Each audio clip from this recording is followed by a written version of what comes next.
Call this meeting to order at 2:02. Keith, would you give bless, please? Come on. Lord, this is a season of thanks, and we come together truly a grateful people, grateful for the opportunities you provide us, grateful for you allowing us to use whatever talents we have to serve our people. And we ask that today you help us all to bring these talents together and do all of our best to serve the interest of the Cherokee Nation and its people. And we thank you for each person around this table and their willingness to serve. In your name, we pray.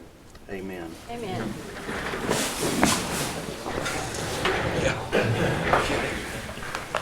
Roll call, please. Rex Jordan. Here. Joe Smith. Keith Austin. Here. Kelly Buzzard. Here. Joe Blair. Honey. Julian Coates. Here.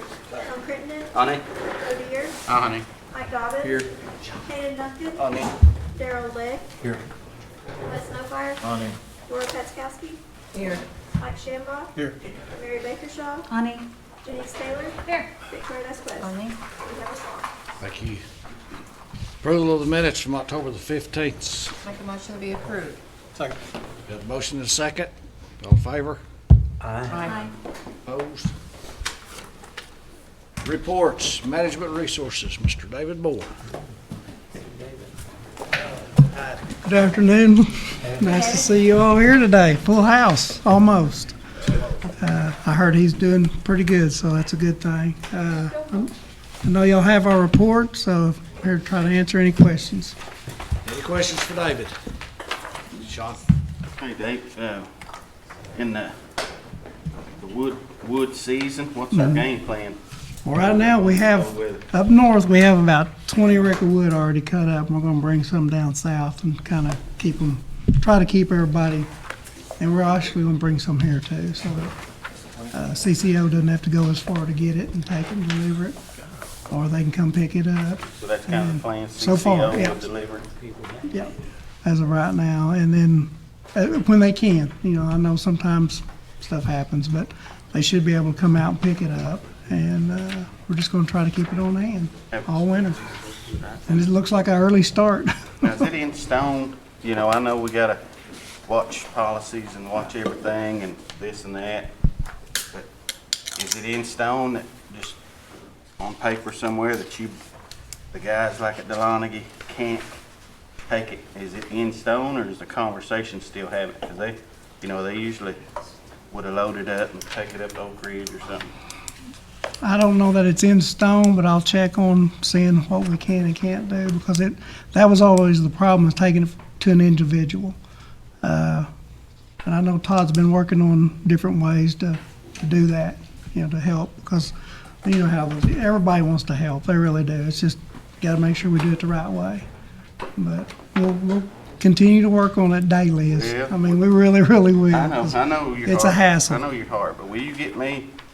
Something in stone, Yeah, and that's tribal dollars, some of it, or I'll check, see how we could be. can. I'll see how we can do it, because I know we do a lot of things for you guys that y'all reimburse us for, and that I know we can do things like that. So But just, that's one thing, minimal thing is putting it in the truck, and your boys always been willing. I know they are. And I hate to say no. and, yeah, if They do. I can give somebody a little community assistance money, special projects money, to say This is for that. so and so, Yeah.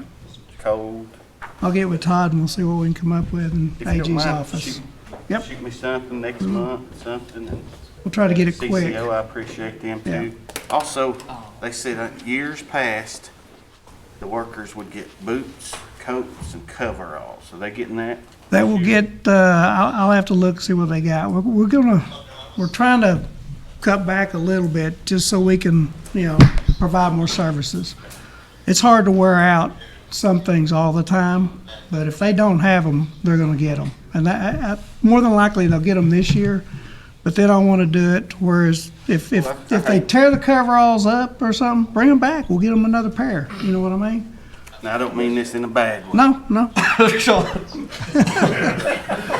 You know, we're gonna cut back on that. No, we're not, We've always done it.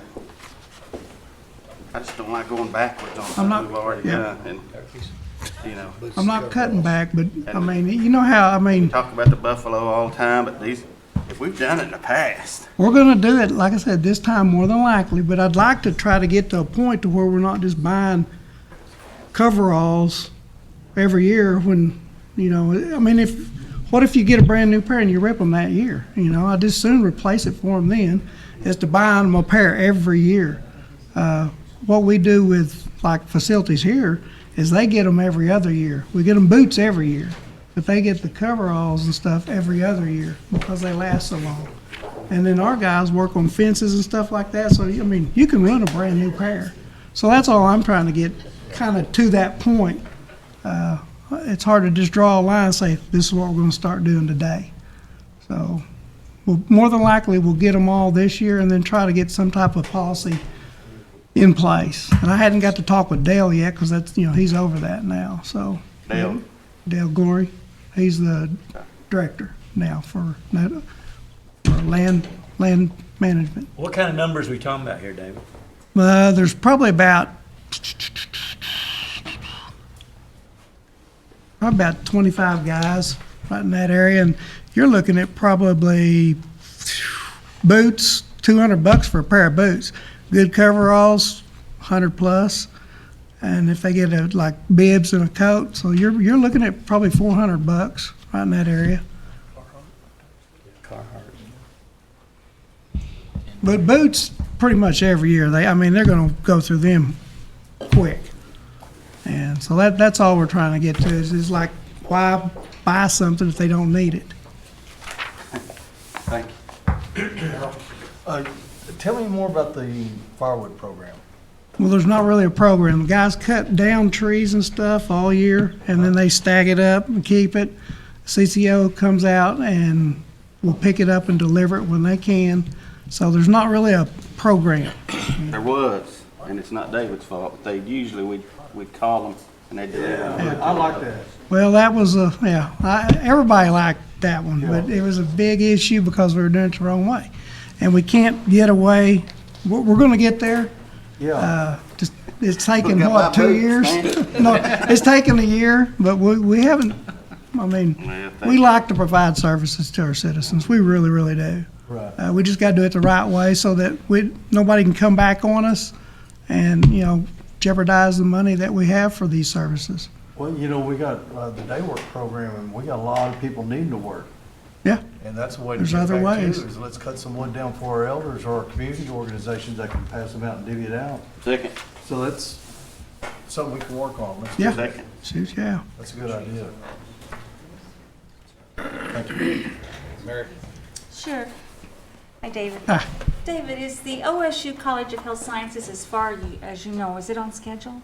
It's back a little bit, basically because we've only got a couple of contractors there right now.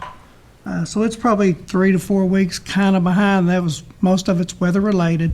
Once we get into where we can start framing and stuff, we should be able to catch back up. I mean, when you just got 1 or 2 subs and it's all weather related, it's hard to catch up time. But I know we're planning on topping out here pretty soon, so, Oh, that's exciting. yeah, it's getting there.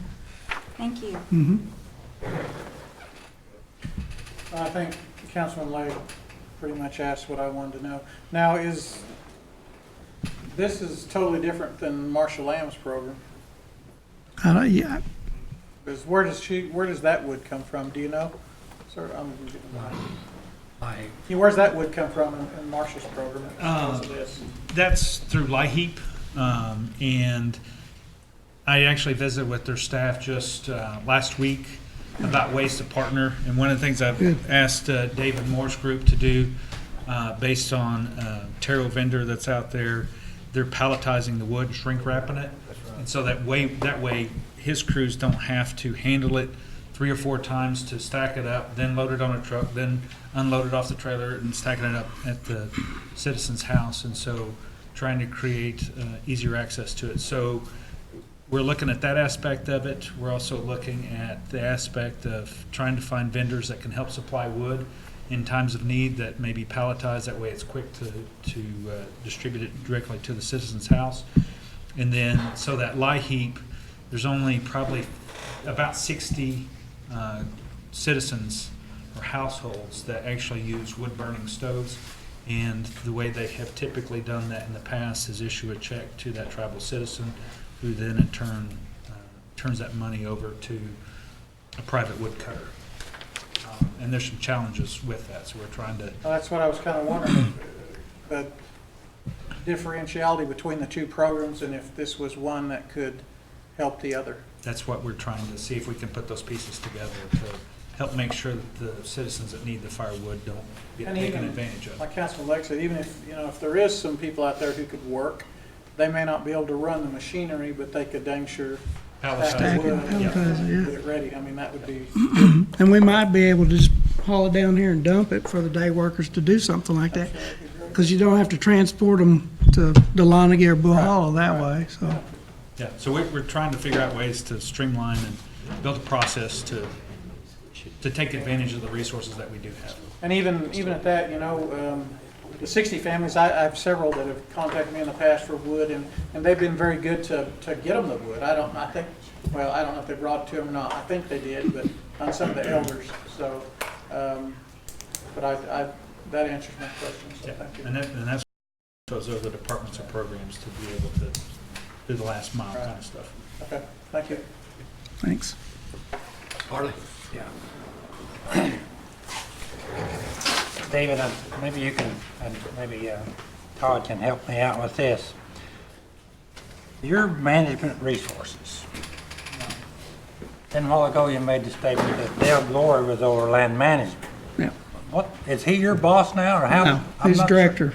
Right now, I'm still interim executive director over management resources. Management resources over the land management, facilities here, facilities with health, and that's, playing, it's a hard one to remember since that's the one but playing development, yes. So, Well, I thought I knew how this thing worked until we said Dale was over land management, so. But he'll eventually be your supervisor? no, he's a director, just like I am. I'm a director So of there's two planning different development. departments, land management and management resources. Nope. Management resources is the overall of them. It's the group overall of planning development, land development, or land management, and facilities. It's all under management resources. I guess I'm wondering why we need another manager over there, land management then. Well, because right now I'm literally over, or before that was over land management, planning development, facilities, as the interim executive director. So there's not been any directors in place in those two positions for a while. So it's been several hats, especially with health right now with the clinics we're building.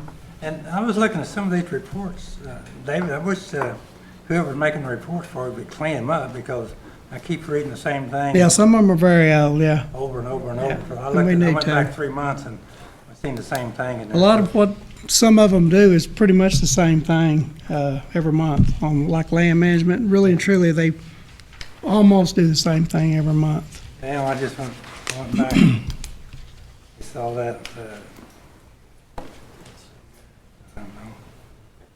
It told something about, let me just mark some of them. Setting post, stringing more for New Buffalo pasture. Yeah. That went back 3 months ago. We're Yeah. still doing that. Yep, because they had to stop during the hay, manpower to cut and bale hay. Continue fencing projects, expand Buffalo. That was 3 months ago. Yeah.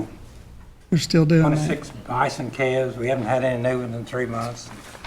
All right, well, it's just a lot of extra reading, because I do read these books. Okay, because- and we'll take off stuff that's, And I appreciate the old. directors and the people that makes these out. They put a lot of time in them, but we put a lot of time in reading them too. And I see them reading the same thing 3 months, 4 months in a row, and I'm wondering, well, has anything changed? So, anyway, Yeah. take a look at it and see, Okay. because I appreciate it. yeah. Thank you. And Todd reminded me to let y'all know on the 25th is the topping out for the OSU Cherokee Nation Medical School. I think it's at 11 o'clock, and it'll be right there at the site. So it's right around the corner, right after grand opening. So we got a lot going on. We will be sending out a formal announcement this week. So we are currently planning that event, but it will be at 11 o'clock on the 25th, which is the Monday of Thanksgiving week. Just follow up. It's too good now, boys. I like it. It's too good. See? Could we make the jackets buffalo hide? I mean, that's too good not to say. That was too good. Somebody's watching. See? We look like Jeremiah Johnson here. Yes, ma'am. Just a question, but could we not change that to the week before? I mean, if we do that the week of Thanksgiving, so many people are gone. Well, the main reason was because most people were still going to be here because December was just hammered with people in and out. And that was the very front end of the week. That's why we tried to do it on Monday. And then most everybody else is off after that. But timing is huge. I mean, we can't just stop the swinging of the steel for very long or they'll be after us. Any other questions? Thank you, sir. Real Estate Services, Ginger Reeves.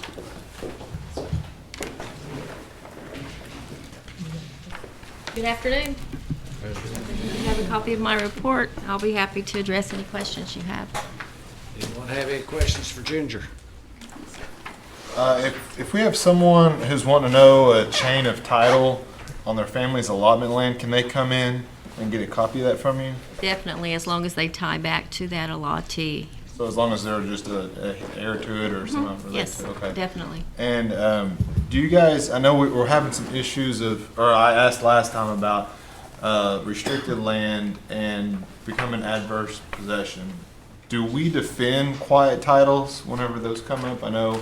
Yes, we do. Our part of it is doing the research. The Office of the Solicitor, anytime a quiet title is filed, they have to notify the Bureau of Indian Affairs. And when they get notified, they send the suit, the petition down to our office, and we do the research and then respond whether it's restricted or not restricted. Do you guys notify the family once it becomes restricted? No, we do not, but the Office of the Solicitor does. Okay. All right. So the quiet title, they put it in a newspaper or whatever Yes. to try to notify the family, Yes. and then we're getting notified about this particular land, and if it's restricted, we're not notifying that family. We're just going to allow the newspaper to possibly get a hold of them. The family will notify them, and then the BIA or the solicitor's office will notify the family. But if you have anyone that has any questions, send them to our office, and then we'll be happy to make sure that they get in contact with the solicitor's office. Okay. All right. Okay. Appreciate you. Sure. Any other questions?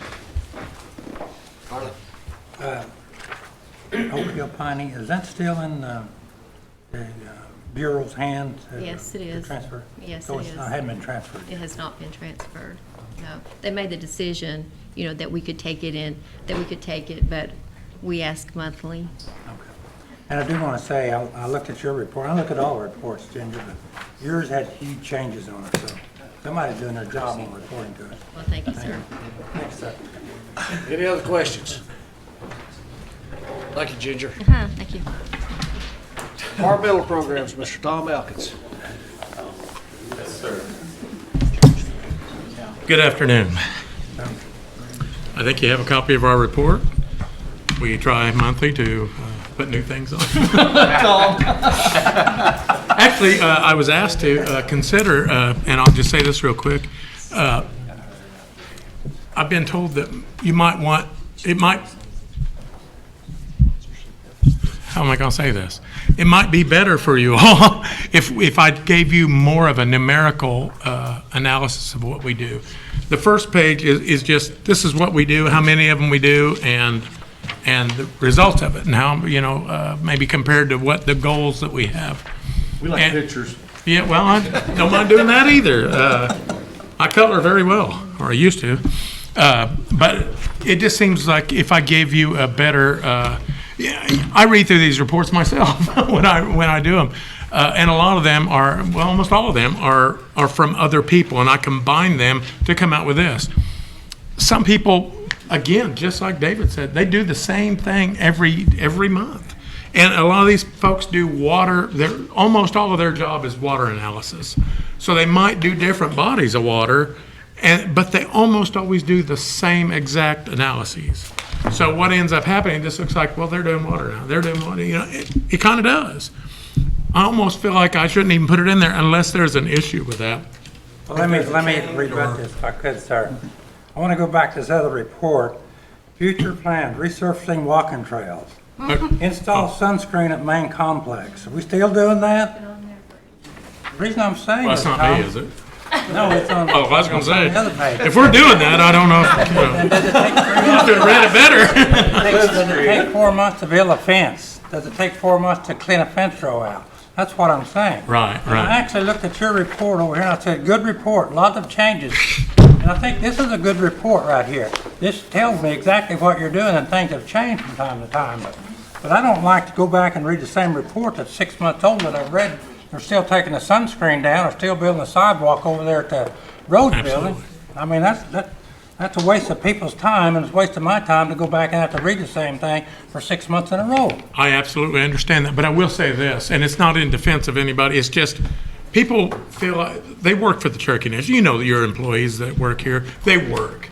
And sometimes they get in to where it's almost the same things every week, and they feel like they must justify it by putting that in a report.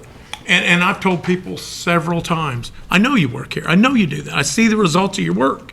You don't have to put in there that you do that same kind of thing, because I know you work here. I see you coming to work every day, I see you doing your work.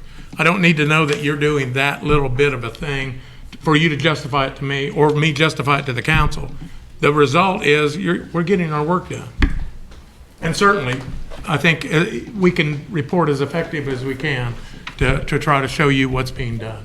Well, the only thing I'm saying is, it's just, we report the same thing over and over, month after month, and which is all right. We need to know what's going on, but the Cherokee Nation is so large that we don't know what other people are doing out here, and we got people asking, well, what are we doing with the bison up there on the Kenwood property? Are we doing anything with them? Well, no. We've been having them just going on 3 years, and we haven't done anything. We got 26 new bisons up there, but what's our plan? We got people here to make some planning, but I haven't seen any planning going on.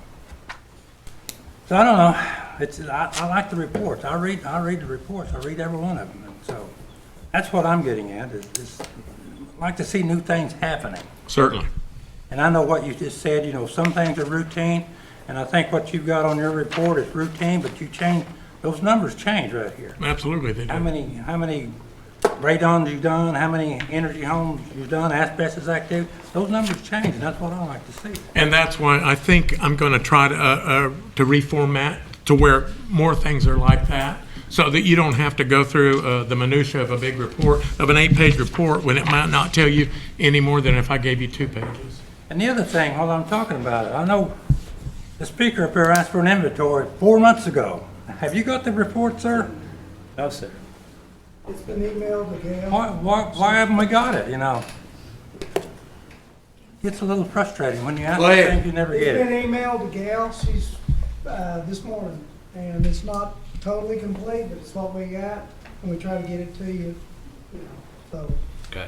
It's there, so I hope she gets it out to y'all soon. Okay. You know, and I think while I'm talking about that, I think the Cherokee Nation needs to do inventory on a yearly basis. I guarantee you that we can't find some of the stuff that was here last year that was here 2 years ago. I think inventories are important to do.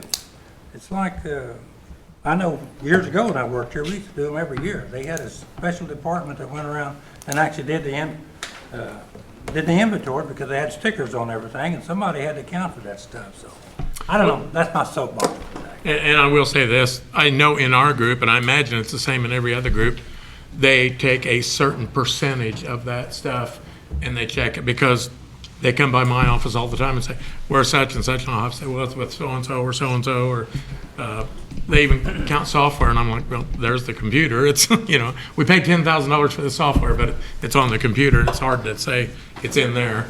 But they they perform a specific analysis, percentage of analysis on all those things. Tom, back to Counselor Buzzard. If you communicate with us the inventory, what it is that you guys have and what you're lacking, then we'll know what you're doing. And then you won't come to us and say our machines are completely out of whack. We need $4 million to replace them. Right, absolutely. See, that way if we communicate, and I know exactly what Harley Buzzard is saying here.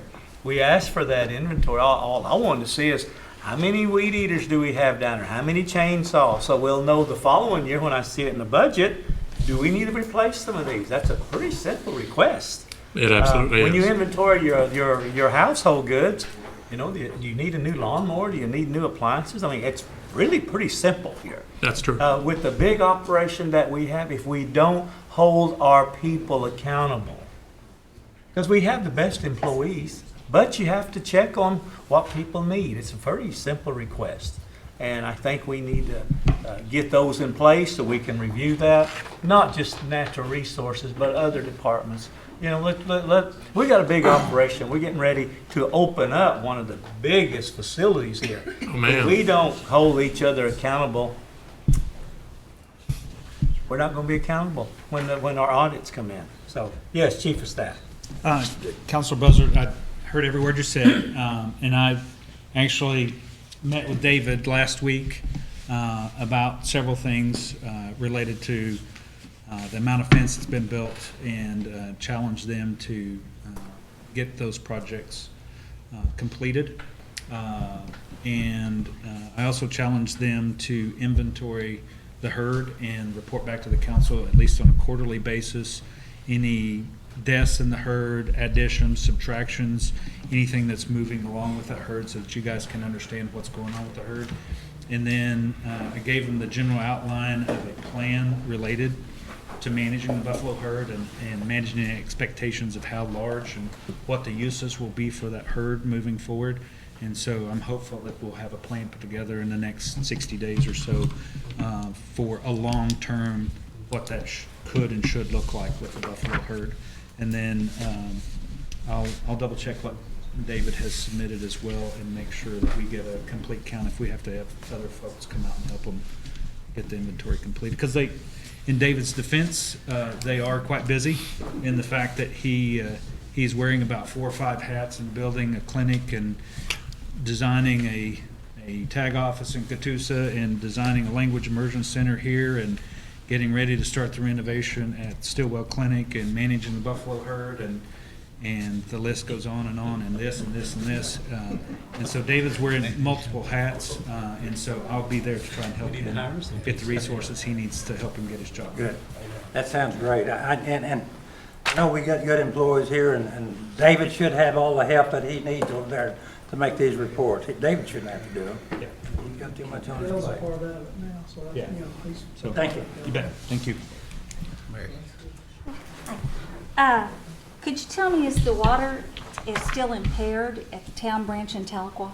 I think it's gotten a lot better, ma'am. Has it gotten better? Yeah, and I just noticed this the other day. My wife and I were going through town, and I saw they're replacing that sewer up through there, right across, down the street from the Methodist home. And I was telling her, I said, I would just imagine that as much as anything is that the city's side of that, not just the Methodist home. Certainly, I mean, when that was put together, it's been many, many, many years ago.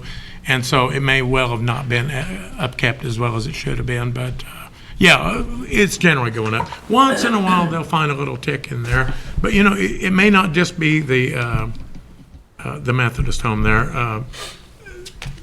Believe it or not, there are still a lot of septic tanks in Tahlequah proper.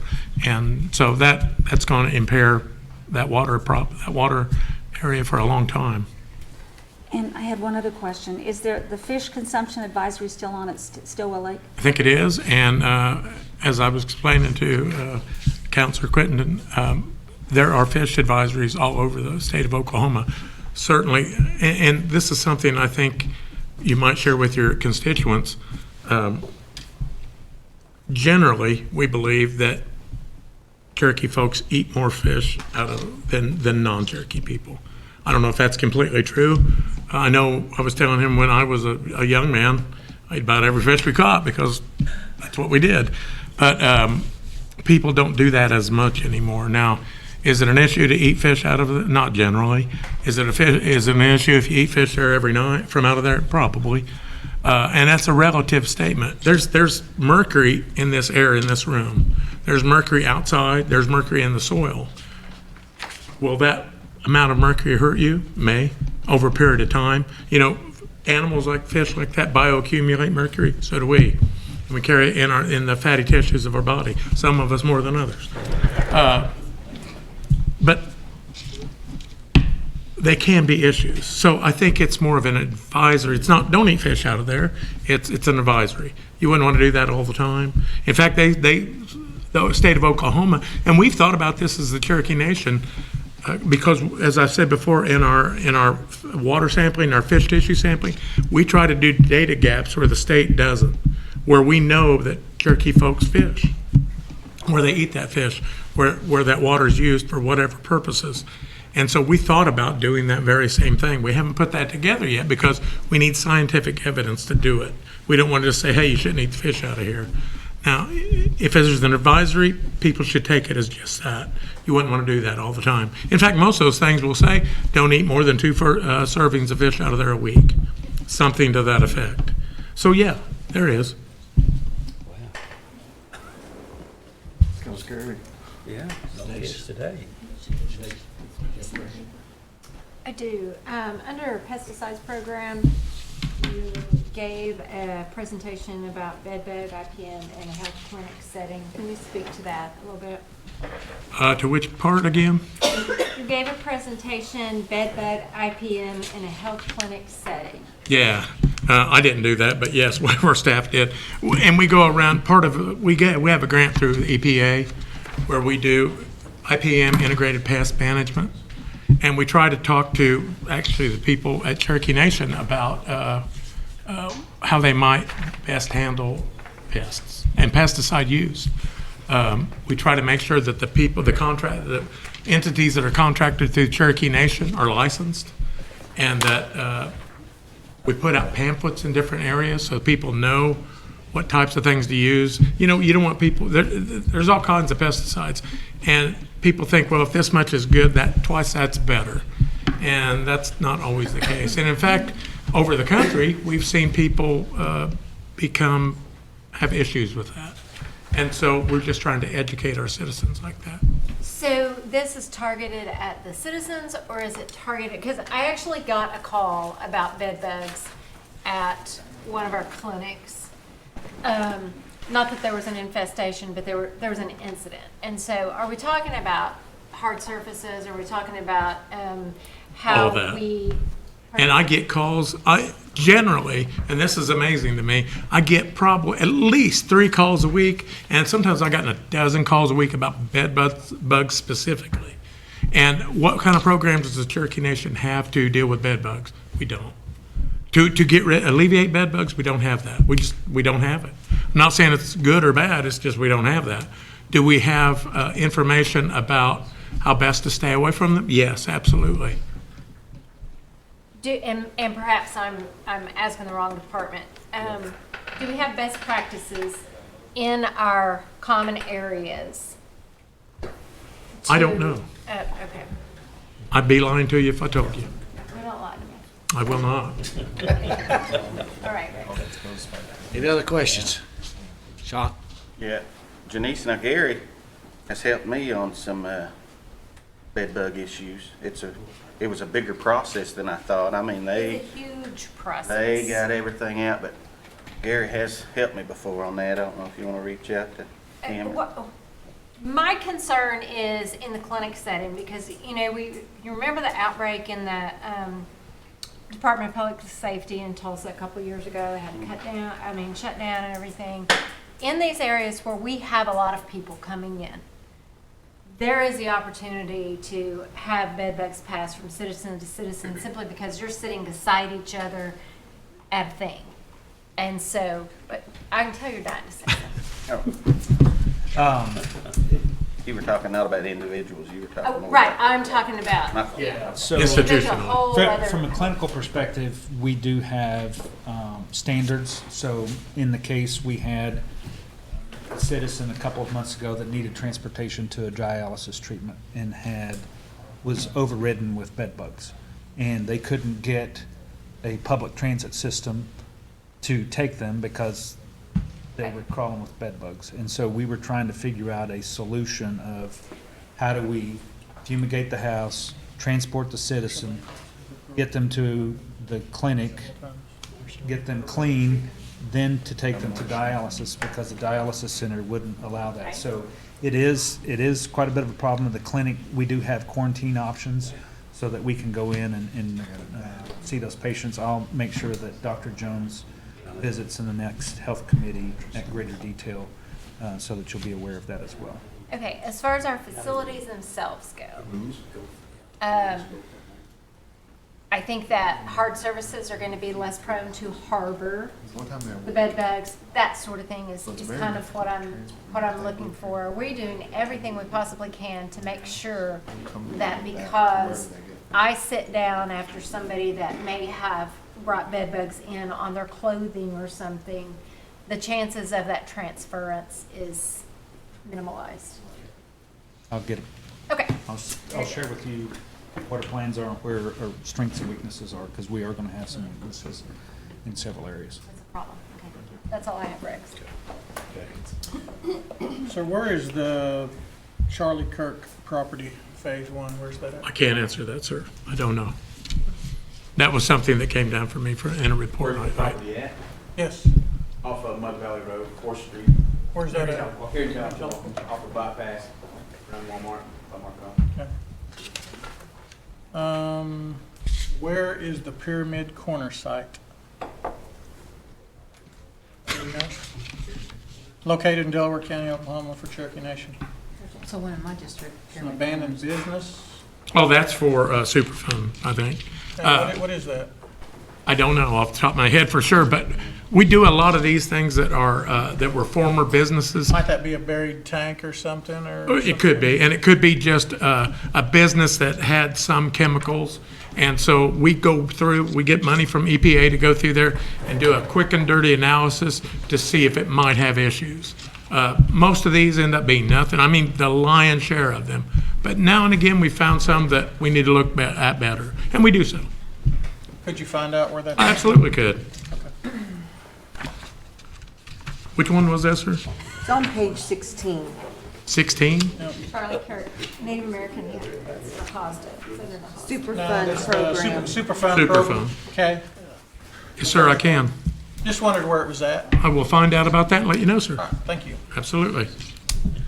So why does Cherokee Nation own that land that this No. business is on?